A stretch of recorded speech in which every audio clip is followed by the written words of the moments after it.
আমাক কোনোবা এজনে শিকিব পাৰে, এইটো খুব জৰুৰী আমাৰ কাৰণে। আমাৰ ফালে সৰুৱে ডাঙৰক সন্মান নকৰা হ'ল।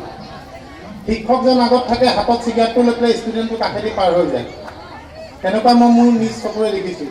কিয়নো মোৰ দেউতা হেডমাষ্টাৰ প্ৰিন্সিপাল আছিলে, মোৰ মা হেডমিষ্ট্ৰেছ আছিলে। মোৰ তেজত মাষ্টৰ শিক্ষকৰে কণিকা সোমাই আছে। মই জানো এখন স্কুল প্ৰতিষ্ঠা কৰোঁতে কিমান কষ্টৰ ত্যাগ হয়। কাৰণ মোৰ ঘৰৰ চকী টেবুল এতিয়া মোৰ ঘৰৰ ওচৰৰ বৰদলৈনগৰ হাইস্কুলখনত এতিয়াও আছে। আলমাৰি আছে, চকী টেবুল আছে।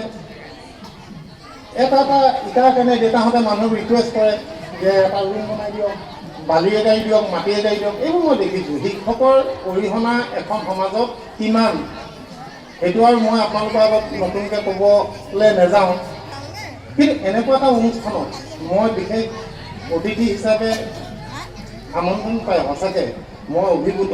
আৰু ইয়াত যিখিনি মই মৰম আদৰ আশ্বাস পালোঁ, সেইখিনি মই হয়তো জীৱনত মই কেতিয়াও পাহৰিব নোৱাৰিম।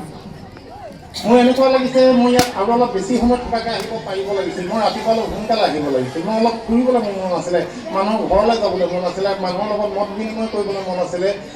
যিখিনি প্ৰাক্তন ছাত্ৰ ছাত্ৰী আছে বা যিখিনি ইয়াত অডিয়েঞ্চ বহি আছে, তেওঁলোকৰ লগত অন্তৰংগ আলাপ কৰিবলৈ মোৰ মন আছিলে, যাতে আপোনালোকে প্ৰশ্নমতে মই উত্তৰ দিব পাৰোঁ। কিয়নো তেনেকুৱা বহুত অনুষ্ঠান মই অসমত কৰোঁ, বহুতলৈ মোক মাতে অন্তৰংগ আলাপৰ কাৰণে। বহুত মানুহৰ বহুত প্ৰশ্ন থাকে মোক সুধিবলৈ, মই নাজানো মোক কি প্ৰশ্ন সুধে, মোক কি উত্তৰ বিচাৰে মই নাজানো।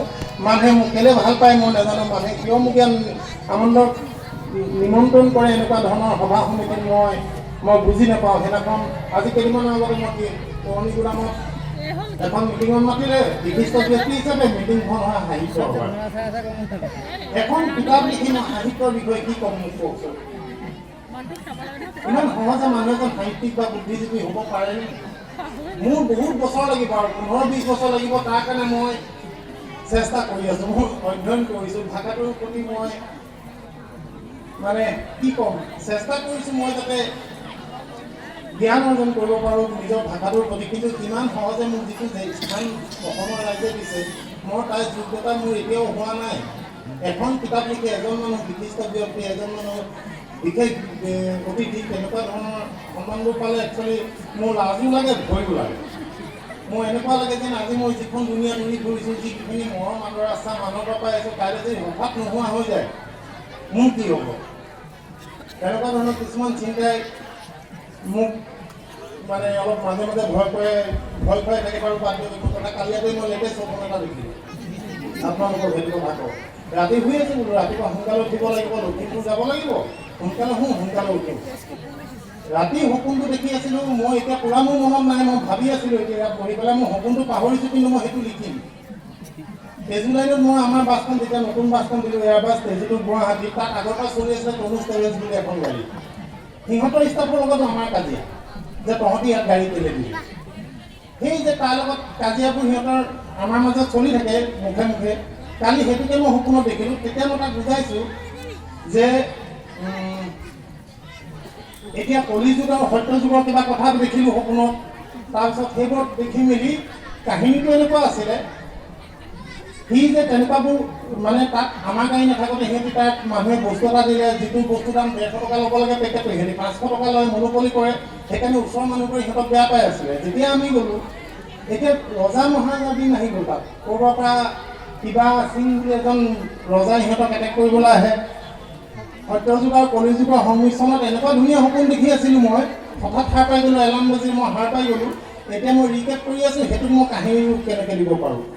মই আপোনালোকৰ আগত কম বুলি ভাবিছিলোঁ, পাহৰি থাকিলোঁ। এতিয়া ইমান মই কি ভাবি আছিলোঁ মই গোটেইখিনি পাহৰি থাকিলোঁ। এনেই খুব সোনকালে মই ফেচবুকত এই কাহিনীটো আপোনালোকৰ আগত দিম। আৰু মই আপোনালোকক কি ক'ম, আচলতে মই এনেকুৱা ধৰণৰ অনুষ্ঠানত কথা কোৱা অভিজ্ঞতা মোৰ একেবাৰে নাই। মানে মই কি ক'ম মই নিজে বুজি নাপাওঁ। ইয়াত মই